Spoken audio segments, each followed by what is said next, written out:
participation in school education. And the moderator of the session will be Dr. Pramod Mahajan, Principal Director, Sharjah, Indian School, Sharjah, UAE. A very warm welcome, sir. A big hand, everybody, please. And the panelists are Keith Miller, Principal, Al Yasmina Academy, Abu Dhabi, UAE. Welcome, sir. Hassan Mushtaq, Head of ICT, International Academic School, Dubai, UAE. Welcome, sir. Dr. Angelo M. De Cruz, Principal, Stepping Stones High School, Maharashtra, India. A very warm welcome, sir. And Zainab Zarir, Regional Leader, MENA, Matafik. A very warm welcome. And over to you, Dr. Mahajan. Good afternoon. Salam alaikum. Namaste. Namaskaram. So today, we are here to discuss something about role of artificial intelligence integrating in school education. No doubt, this is the age of photon. This is the age of augmented reality and virtual reality. But what's the ground reality is, that we'll discuss, and we'll go beyond that. Instead of integrating artificial intelligence in the school education, how the school educator and how in school education we will utilize the AI, that we are going to discuss with us. And we have with us a very eminent panelist. I would like to request them to introduce themselves, and then we'll proceed with. Start with you, sir. I'm Michael De Cruz, Principal of Stepping Stones High School, Maharashtra, India. Hi, I'm Zainab Jarir, the Regional Leader for Matafik. Hi, my name is Hassan Mushtaq, and I'm leading head of ICT department in International Academic School, Dubai. Hello, yeah, and my name is Keith Miller, and I'm Executive Principal at Al Yasmina School in Abu Dhabi. That's part of Aldar Education. So great. Let us start our discussion. No doubt, the augmented reality, virtual reality, they are leading in the field of education. But what about engaging the students? What about enabling the students to go beyond, to go a step ahead? Are we engaging them positively? And in what way that engagement is getting converted into their competencies? Are we making them competent enough to face the challenges of the future? The ultimate aim of the school education is to make the student future fit. The scenario is like that when you passed out your 12th standard, the things have completely changed. When you passed out your graduation, whatever you have learned in first year, second year, and final year, that is outdated. So how to face the challenges and how to ensure the well-being, physical well-being, mental well-being, as well as the psychological well-being using the AI. There is a lot of discussion about the AI, that AI will replace the teachers and all. No doubt, there is no second thought about that. No one can replace the teachers. But yes, the techno-savvy teachers will be a challenge for those teachers who are the traditional one. So let us, and then now, another era which is of metaverse. Metaverse, the physical experience with digital touch. So they call it phygitis. So how that physical experience with digital touch going to engage the students and enhance their competencies and make them future fit, that we have to think about. So how AI is integrating metaverse beyond the sky, metaverse beyond your thought process, metaverse which makes you enabled to answer those questions which are yet to be asked. Metaverse is forcing you to think about those technologies which are yet to be invented. Metaverse is forcing you to go beyond the box rather than to throw the box out. So I wanted to know from Mr. Keith Miller how that AI integration in metaverse or in education making the better learning outcomes. I think it's important that we start to unpack things and we start to look at, I suppose, historical timelines to a certain extent. And I always say to my staff, when we're talking about innovation and we're talking about digitalization and we're talking about realms that we don't even know exist yet, then we only have to take a look at how our phone has changed over the past 15 years. And you go back to what that original iPhone was used for, what it looked like, the size, the technology involved in it, and the types of things that we just carry around as a matter of course now. Now, the thing about it is that we are working in different types of environments. Yeah, the environment when I was at school, but you believe me, was a long time ago, is totally different to those of you who are out there who went to school in the 1990s, in the noughties, and we sort of progress on. And there was a lovely example I gave. I led a school just up the road on the Sheikh Zayed Road, and it was about 6 o'clock in the evening, and there's two girls messaging each other, you know. I thought they were messaging their parents to come and collect them, but they were sat on a sofa, and they were messaging each other, yeah? And these girls go on to great universities. They were my student leaders. They were absolutely fantastic. So we have to start to put things into context, and we also have to think about the environments where our young people are feeling comfortable, and they're comfortable in that virtual environment. And that's the first issue. So as far as I'm concerned, the way that we embrace technology and the way that we enable students to skillfully use technology is now a key objective to any school whatsoever. So let's just go back. I think about AI in my school in particular. We embraced it just recently, previous experiences 2 or 3 years ago, just in sort of enhancing and personalizing instruction to enable more independence in learning, yeah? Frequently we're using a video clip, whether that's virtually done, yeah, with an avatar, or whether it's actually a video recording of a fantastic teacher teaching, shall we say, a strand of calculus to 11-year-olds, yeah? So the bot will sort things out. It's a little bit more than the bot because it's personalizing, it's looking specifically, yeah? So it's not your sort of traditional way of it's right or wrong. And then we're encouraging the students, if they don't understand, not wait till the next day to speak to their teacher, but actually go back, yeah, and rewind what they would normally have in real time. And can you remember what I said 30 seconds ago? Probably not, yeah? So it's making them more independent. They're developing their independent learning skills. We're moving into realms of metacognition, yeah, which is going to make them more flexible in the way that they're engaging with technology, but also, believe it or not, the grades go through the roof, yeah? We also take a look at how the teacher's using that within the classroom, yeah? Half the class plugged in on a personalized science program means that they can put their complete attention down to a smaller group of students, not for the whole lesson, switch them round. So pedagogically, again, we're looking at different ways of enhancing the provision. For me, the crucial piece about it is they are going to go out into the unknown. There's a great deal about debate at this moment about sort of chat GTP, for example. It's absolutely fantastic. And I was listening, I think it was on Dubai Eye, to a professor from the University of New York in Abu Dhabi. And it was this big worry, will chat GTP change and take your job? Well, her interpretation was, well, no, it's not, but the person that can utilize it and handle it will. Yeah?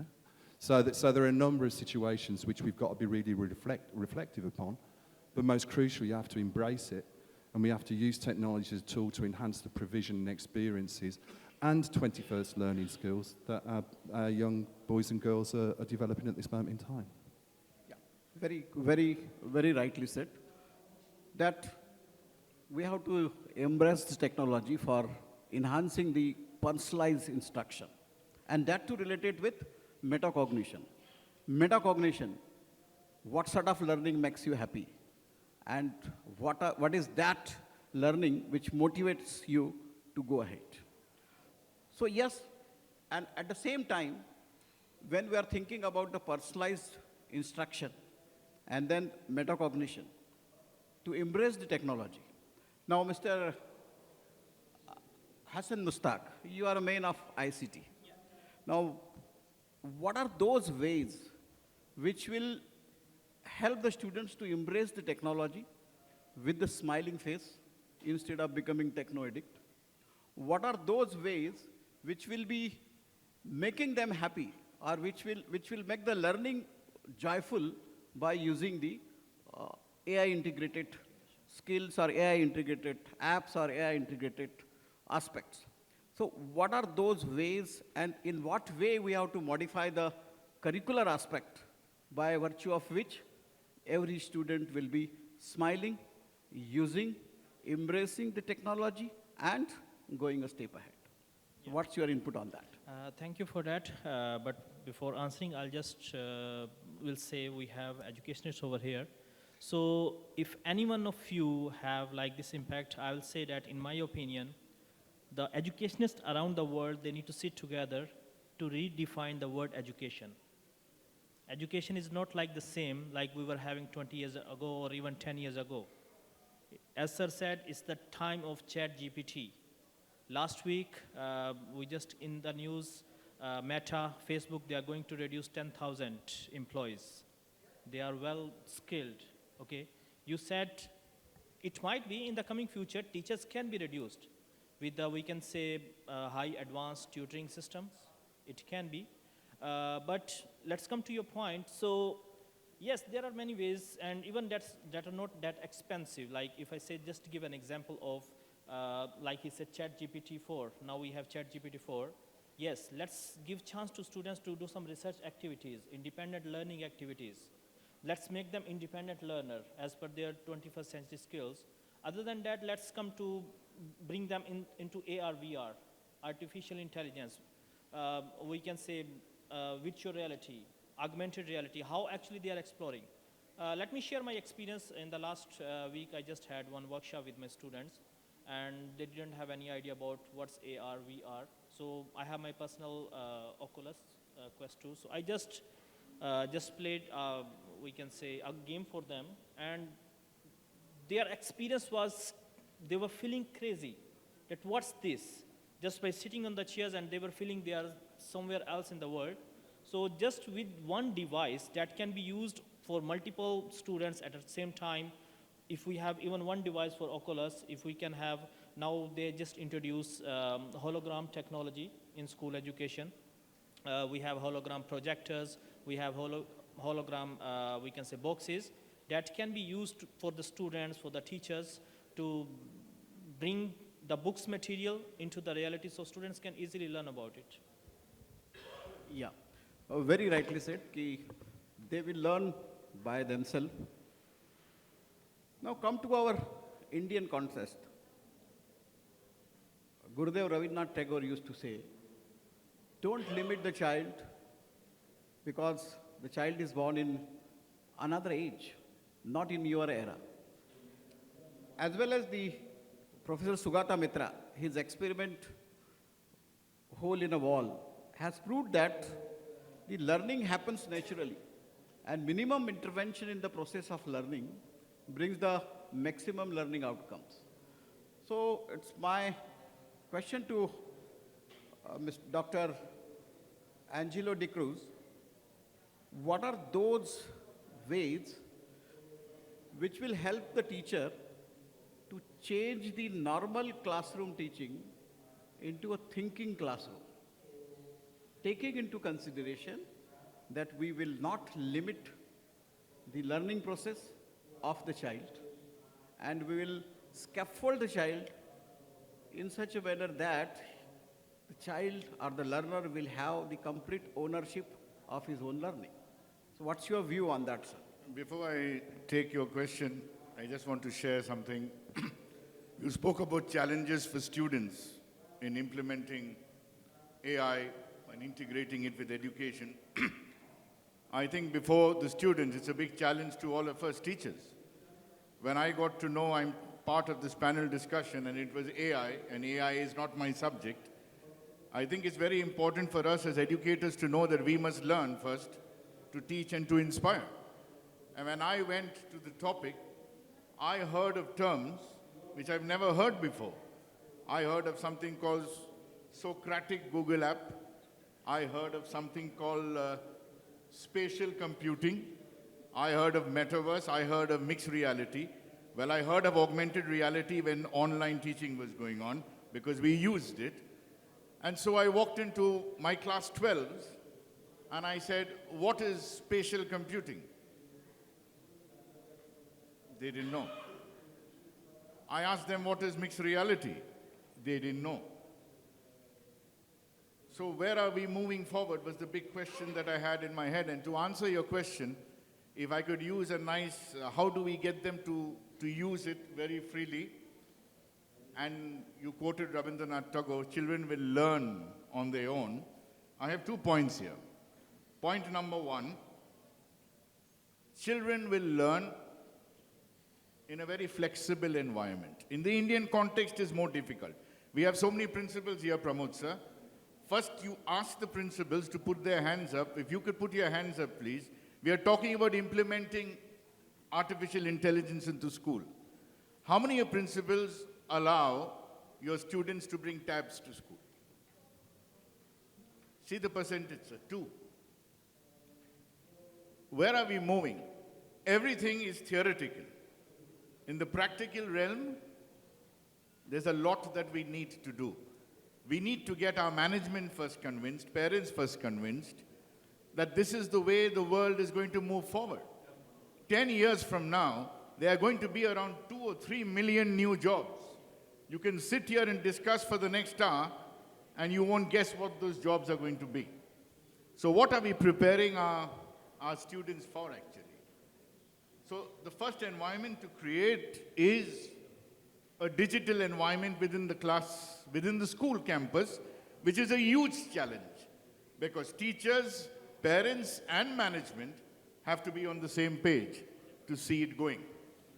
The boards we follow have to restructure and redefine the curriculum. Many schools are still teaching computer when they should be teaching AI. So you have to create the right environment. And talking about students, first you have to give them the freedom. I'm sure all of you have heard, Keith is a very seasoned principal. I've heard of him a lot, about the story of the flies in a jar.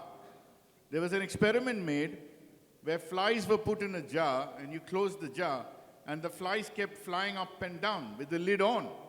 After some time, they stopped going up to the lid and they flew only to a certain level, and then the lid was opened, and to the surprise of everyone, the flies never flew out because they were accustomed to fly to a certain height.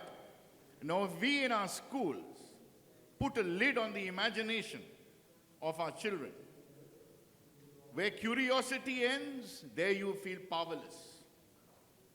You have to give the freedom to the children. You have to give flexibility to our children. I don't know how many of you have read the verse 76 of the Wisdom of the Tao, Tao Lu Ching. And verse 76 says, men are born soft and supple. In death, they are stiff and hard.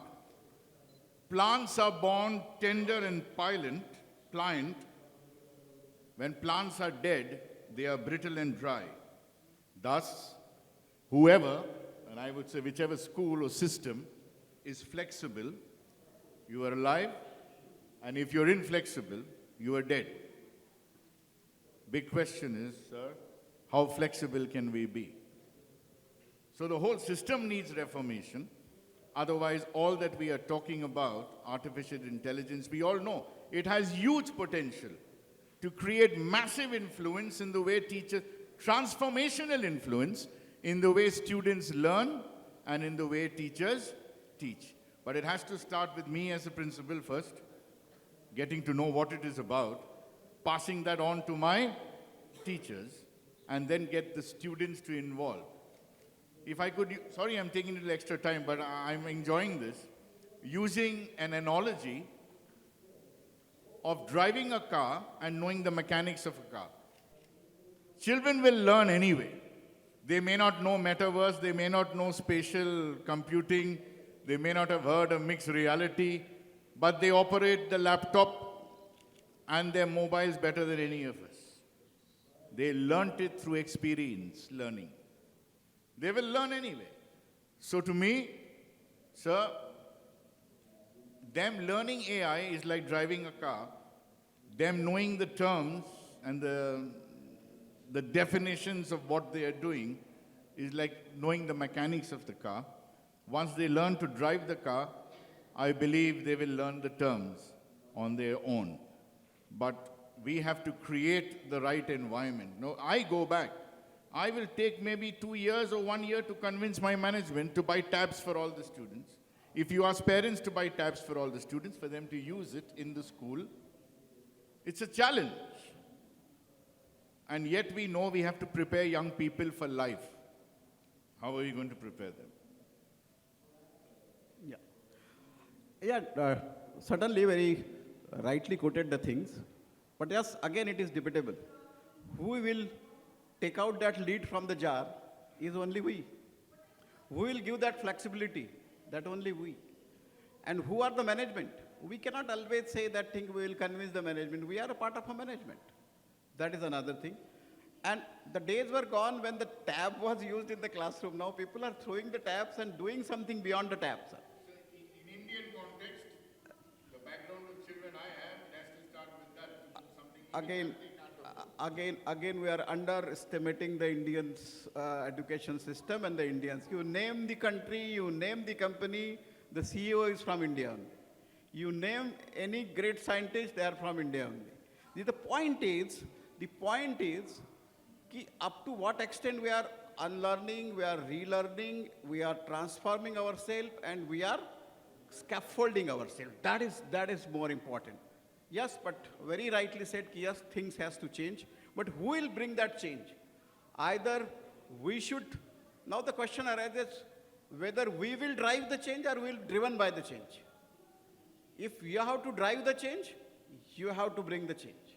And to bring the change, as Mahatma Gandhi used to say, you be first change. So that is the aspect. We have to change ourselves and then we'll bring the change. Yes. Now the next aspect is, we are focusing a lot about the experiential learning. And nowadays there is a discussion going on about the independent learners. And last week I was attending one session as a speaker it's organized by the Harvard University. So there was one question which is still hammering to my brain, and then I wanted to answer from you, ma'am, about that. The Vice Chancellor of the Harvard University says that if a learner or if a child learns swimming, will not forget throughout the life. If somebody knows cycling, will not forget throughout the life. If somebody knows driving, will not forget throughout the life. What we should make in our classroom, that once the child has learned, should not forget throughout the life. Means, again, the ball is in our court. It is we have to do that thing. Exactly. So what we should make using the AI or using beyond that, see, always we say artificial AI. Who is dominating AI? Ultimately, the students, the teachers, and our curriculum. Of course. So out of all the activities that you mentioned that we never forget, the one thing they have all in common is that they are all by doing. They're all experimental. The student or the child is moving the arms, is doing activities that they are living through that moment. But if we are only teaching our children and our students that 1 + 1 is equal to, you just have to memorize it. There is nothing about it. 1 + 1 = 2. Of course, after one day, they're not going to be able to remember it, no matter how repetitive it is. But if you are teaching them by doing, not necessarily, so going back to AI, it does not have to be just the physical part of it.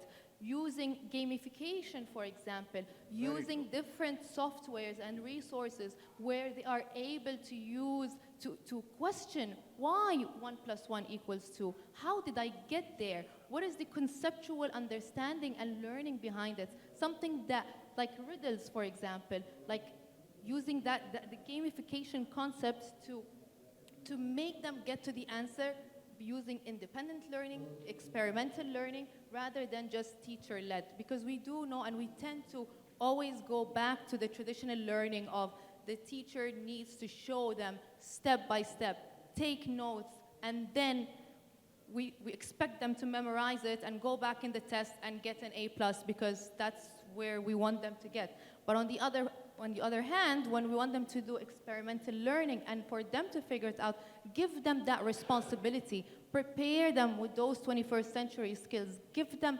concepts, regardless of which subject, that are from the real world. So show them examples that they can use that they already do every day, and explain how math is connected or how science is connected or any subject that you are teaching them. So it's about catering to those students, because now we're dealing with Generation Z. They have an attention span of 8 seconds. How are you going to engage them with those 8 seconds? Are you going to make them memorize a sentence, or are you going to challenge them in a way that they will be able to remember those items forever? Yeah, no, very rightly said that.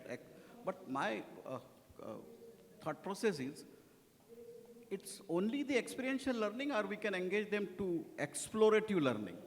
Of course. It's a combination. It's a combination of that. And then how to make them to think, like you have said, why 2 plus 2 is equal to 4? Why 2 plus 2 is not equal to 3? How to convince them to think?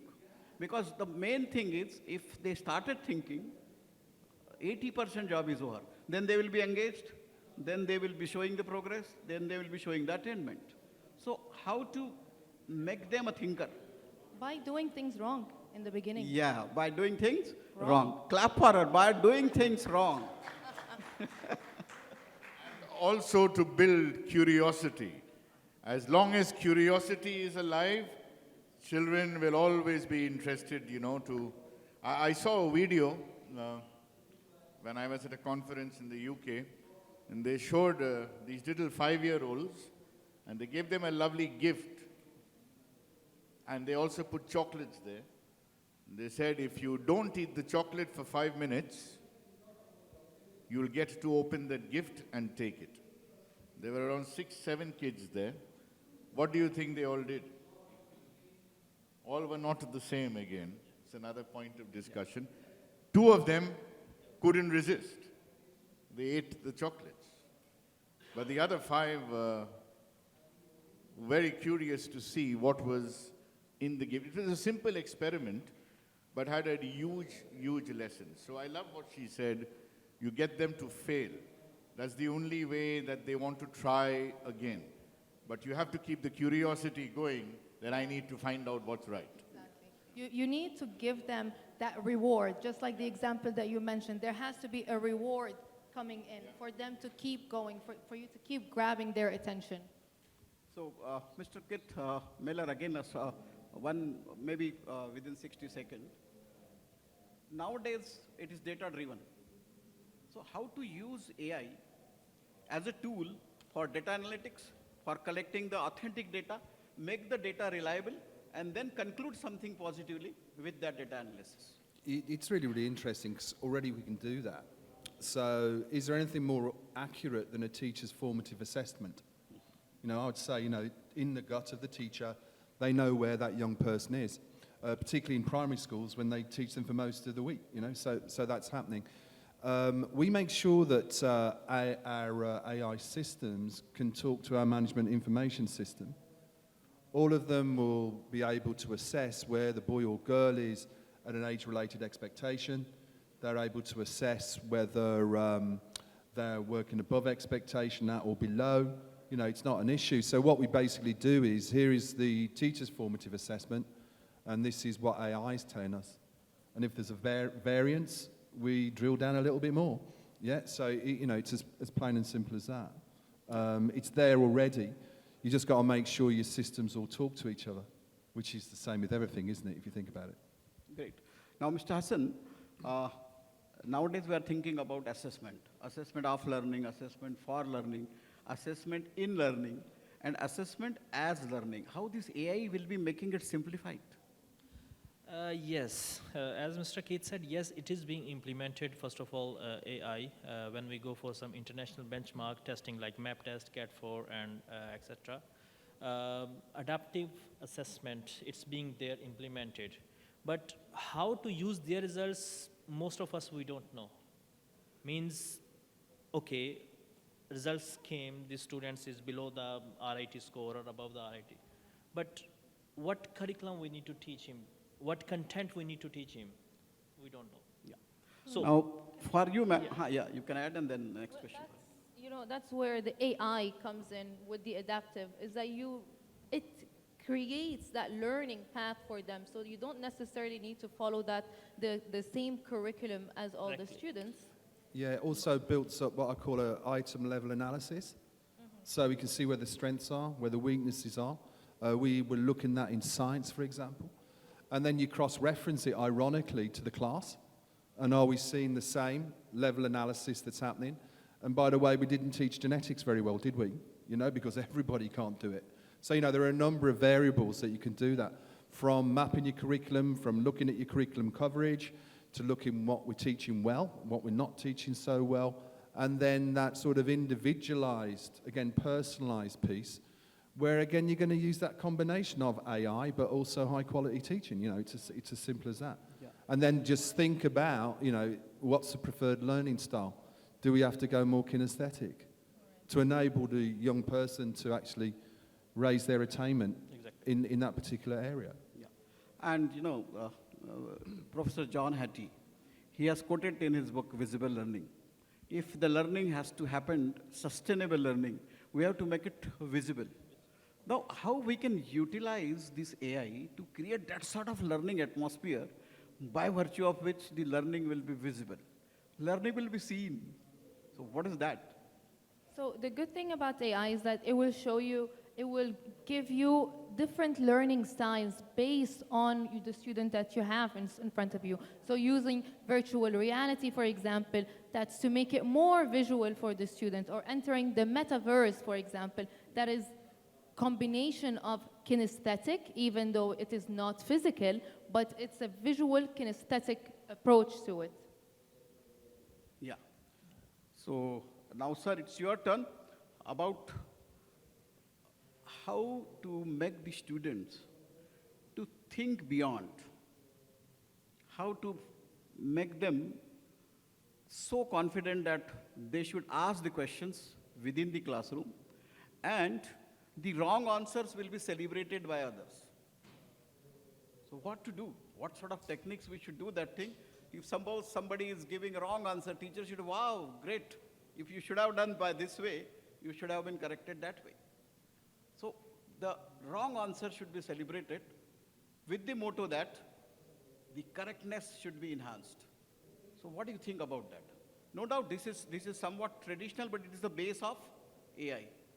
This is the base of AI. This is coding language. Do something wrong, celebrate it, go to the root cause, review it, revise it, and recreate it. And that recreation is nothing but AI. I think trial and error and encouragement is definitely the way forward. And AI has given us several tools, like she mentioned metaverse. I mentioned a little earlier, there is something called spatial computing.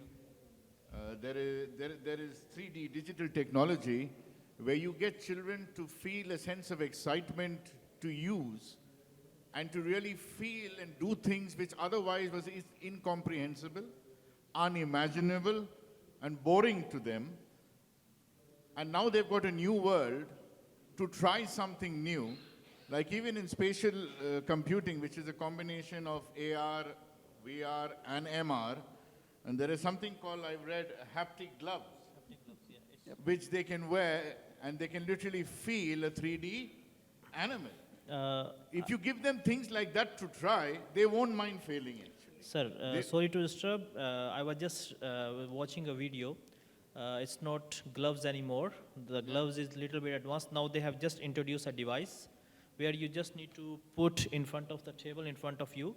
Just move your hands on it, and the device itself is just throwing ultraviolet waves. So you will feel the reality. So no need for gloves anymore. So when you give them something exciting to experience, they're not worried about the failure.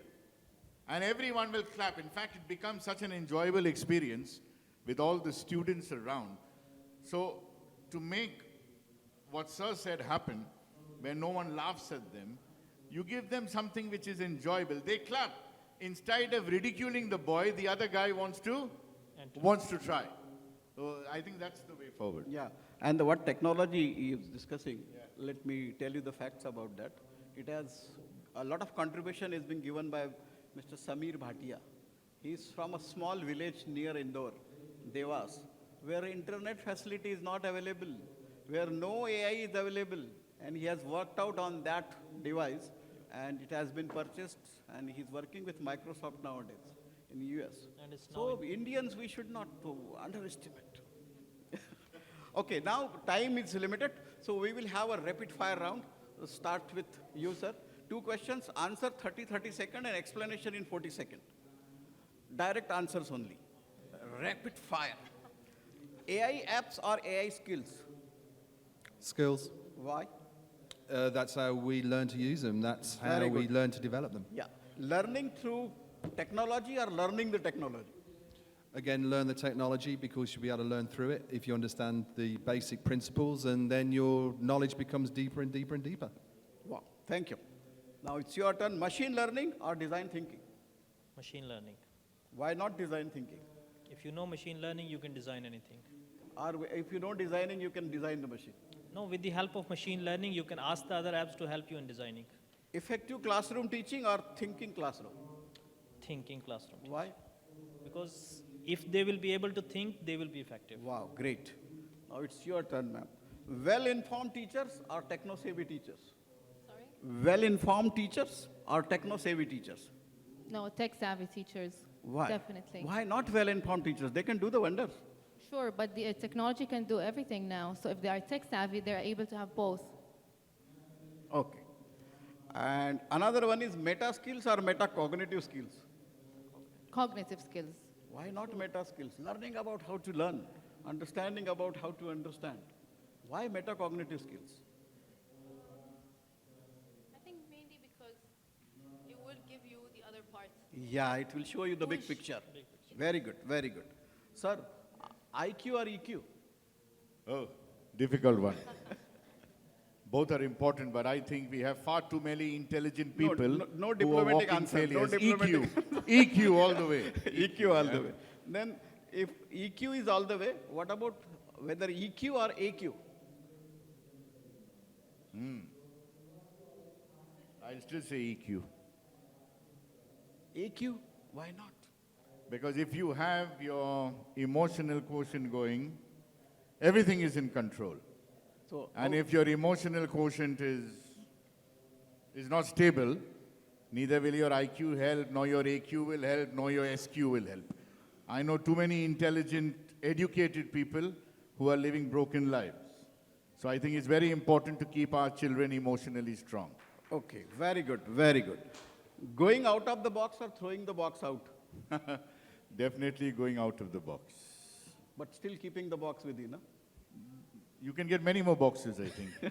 If you go out of the box and think, you'll have many more boxes to pick up, which is more colorful in the sense, more experiential, and lots more to learn from. Yeah, Mr. Keth, critical thinking or creative thinking? Well, I'm a creative. So, but if you follow the D process, then it's critical, isn't it? So I think you get the best of both worlds. Wow, great, great. Experiential learning or explorative learning? I go exploratory. Exploratory learning. Yes, it's for you, Mr. Hassan. Coaching and guiding or scaffolding? Scaffolding. Why? Why not coaching? Yeah, coaching, you will not be independent then.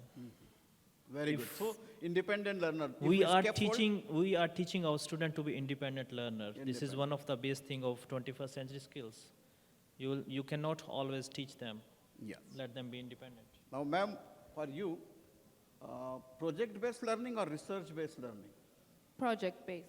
Why not research-based? World is behind research, throwing money like anything. No, I believe that project-based will give you that curiosity to get to the research part for sure. So definitely start with the project, have it more hands-on, and then base it on the research that you would find. Face-to-face classes, online classes, or hybrid classes? Hybrid. Why?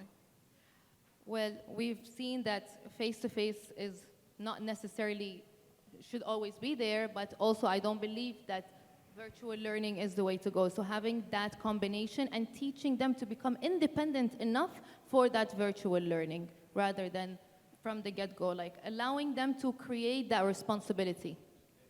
Very good, very good. So now it's a time for question-answer sessions. So we can take 2-3 questions from the audience. Anyone? Please raise your hand and then they will provide you the mic. Any question from the audience?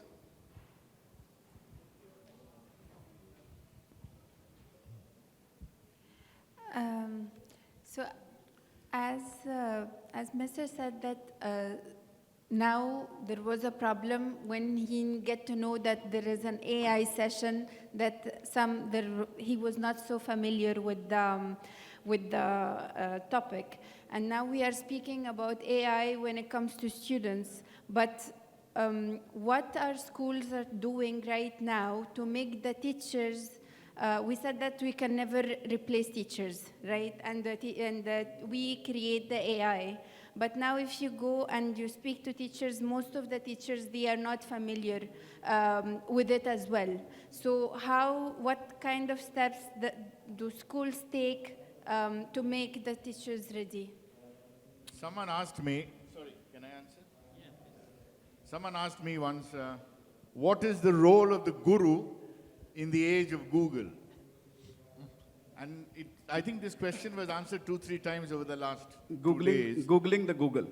That a teacher who doesn't get technology savvy will be replaced by a technology savvy teacher. So you have to be someone who, again it was said, learn, unlearn, and relearn. Now we have to learn. Sir asked a question to me, what is more important, AQ or EQ? Be honest with me. How many of you know what AQ is? Adversity quotient. It's adversity quotient, right? So this is something that we all learn. Now after this panel discussion, I'm going more enriched.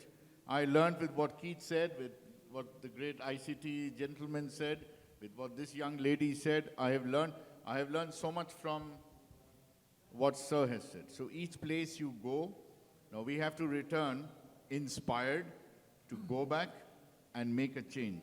Sir got very offended with what I said when I spoke about Indian. But my point is, I know the demography of my school. I know the background of the children, and I also know that some of them who can't afford what I said will end up becoming someone great as long as they have the passion and self-belief, and we have to create that self-belief in them. Believe in yourself, you can become. The great APJ Abdul Kalam walked many kilometers from his village to his school, ended up becoming one of the greatest presidents our country has ever seen. So when I spoke, sir, about mention Indians, I'm a very proud Indian. I mentioned I feel sorry for my kids whose parents can't afford. So when we do bring it in to give them that experiential learning of using AI, there will be a set of kids who will feel left out. So I'm going back with an idea from here. I'm going to try and convince my management to buy 10 tabs for each, or 10 laptops for each class. To do something which belongs to no one, yet everyone uses it maybe. So, see, I think it's really interesting about what is tech savvy. You know, and I think about what tech savvy was 15 years ago, and believe me, you had to be tech savvy. You really did. You know, so we were writing our own spreadsheets. Yeah, we were doing all kinds of things. Design our own databases because there was nothing out there. We were bespoking it for needs. And there were a few of us doing it, and the rest of us were like, whoa, no, yeah, we don't want to go there. Most people carry a phone now. It's about facilitation. Yeah, you put a device in front of a young person, they're going to use it.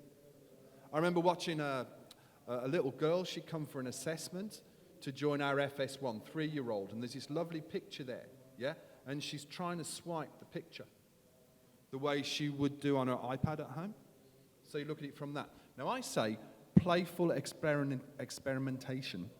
If you want to implement it, yeah? Drop the app in with the class teacher, let them see what goes on, let the kids get their heads around it a little bit, and you will be really, really surprised about what the outcomes are.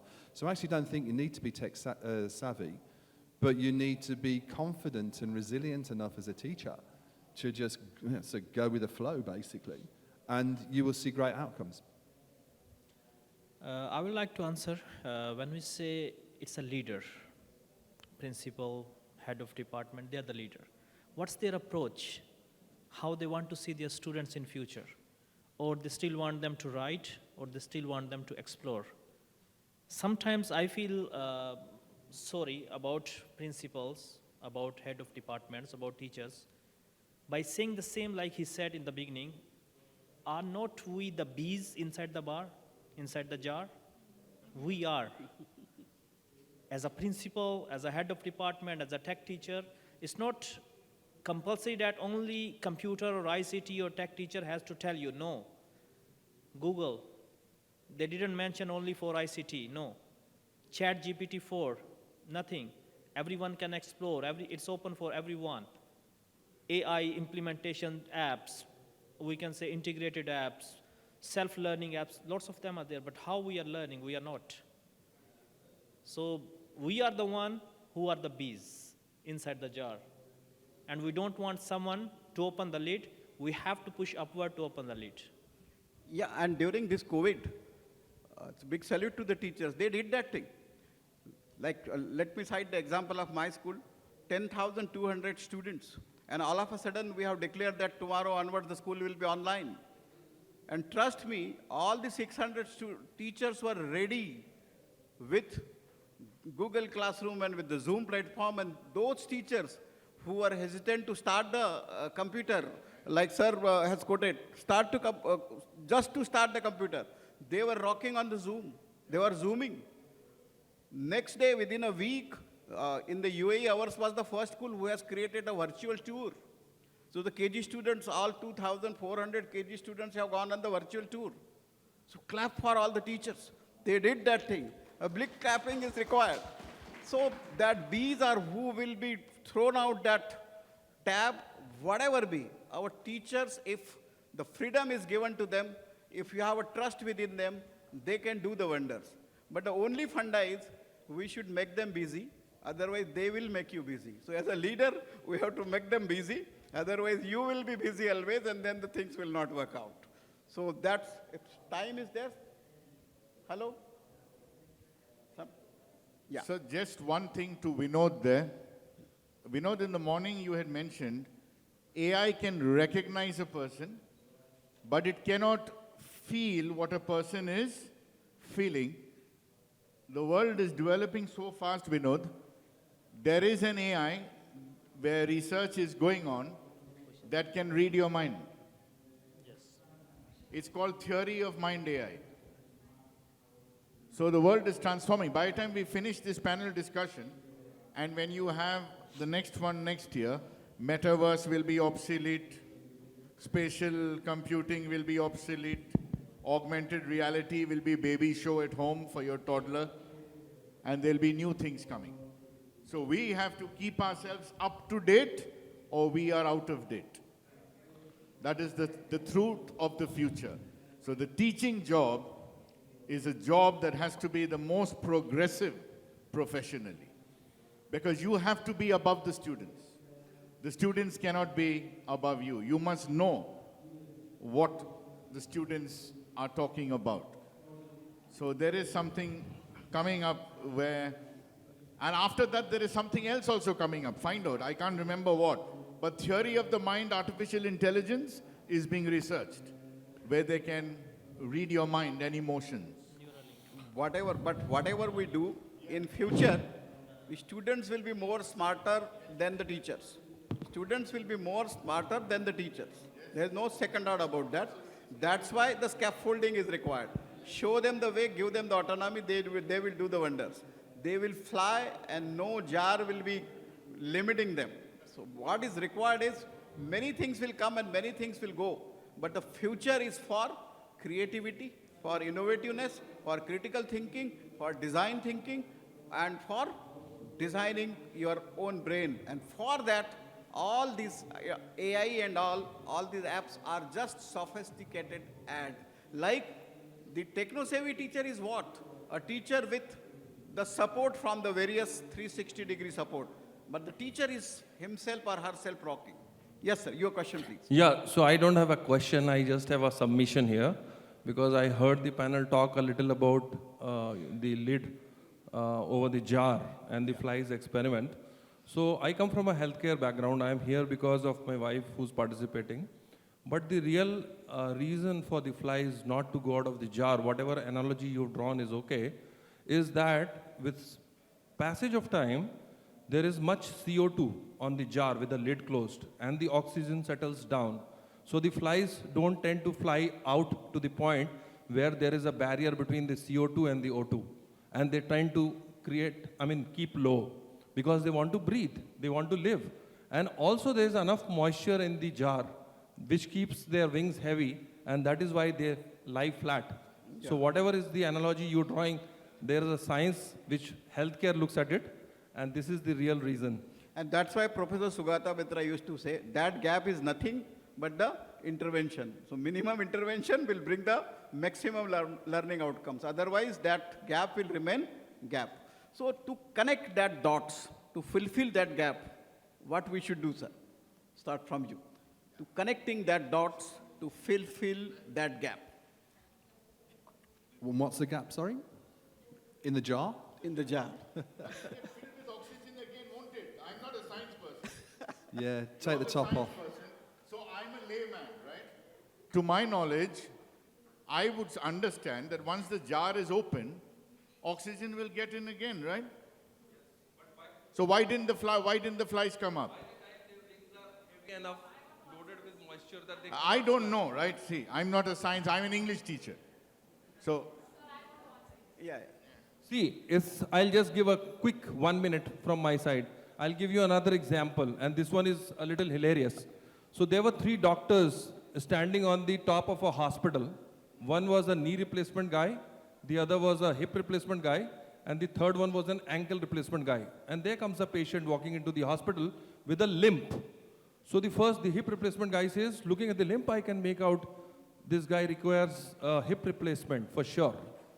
He walks a little more, and the other one says, no, it's a knee replacement, I challenge you. And the third one says, no, the twist is in the ankle, and he's coming for an ankle replacement. So all 3 run after the smoke. They go running to the patient, and they ask the patient, what's your problem? You know what the answer was? I have a broken shoe. So unless and until you get to know the real problem, you'll not be able to do anything about rectification. Yeah. Now, Madam Daisy Paul. But sir, one thing is very clear. You are not attending only to support your wife. You yourself is getting so many things. So I want to quote the example of the jar because I want to relate it scientifically since I'm a biology teacher. This is known as conditioned behavior. It's a conditioned behavior, and once you condition a behavior, you continue to condition yourself to not go out of the jar. But if you don't want to condition your behavior and you want to respond to the stimulus, you will automatically come out of the jar. So that's how human life is. If teachers, leaders condition their behaviors and limit themselves from doing things, they never come out of the jar. But if you start thinking and responding to situations like AI, like COVID, like Sir said what the 600 teachers did, we come out of the jar. So we need to all stop the conditioned behavior that we have, which makes us, live a lifestyle which is very easy. So we need to first, we all keep talking about challenges for students, challenges for teachers. How do we as leaders overcome those challenges? We first need to overcome those challenges so that we are challenged and then we challenge the others who work with us. And that's how we can have a behavior which is not conditioned, but unconditioned. So this is as per as the behavioral aspect of the bees in the jar is concerned. Yeah. Right, sir? And to stop that conditioned behavior, we have to explore the simulations. Exactly, challenge, and the yes. simulations will come back again, AI. So AI is important, it should be integrated. Let's end the panel discussion, taking all on the same page that yes, AI is important, it should be enabling the teachers, but the teachers will rock in future too, because they are the future creator. Thank you very much.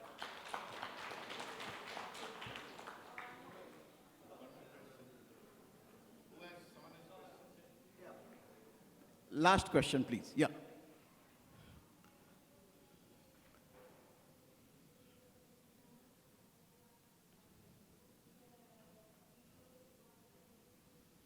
Thank you so much for these nice words. Really, my name is Arjani Abdelaziz. I'm from Algeria. I'm director CEO of in the Soroban, in Calcul Mental for students. We make Soroban. I have academy. We have 7,000 students. We have 7,000 students. We are so proud our result in mathematics in our kids. Really, we found something so interesting in Soroban. It is the students so fast in calculate. Something that's something to develop a CPU of memory. For that, my question it is, how much it's necessary to be? Well, how much it's necessary?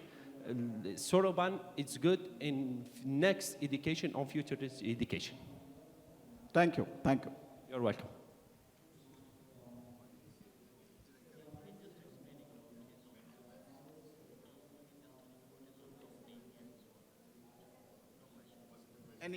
Any question still? He has submission only. No question. So let's end with one sentence. The only way to be ready for the future is to prepare for it. Please be prepared for it.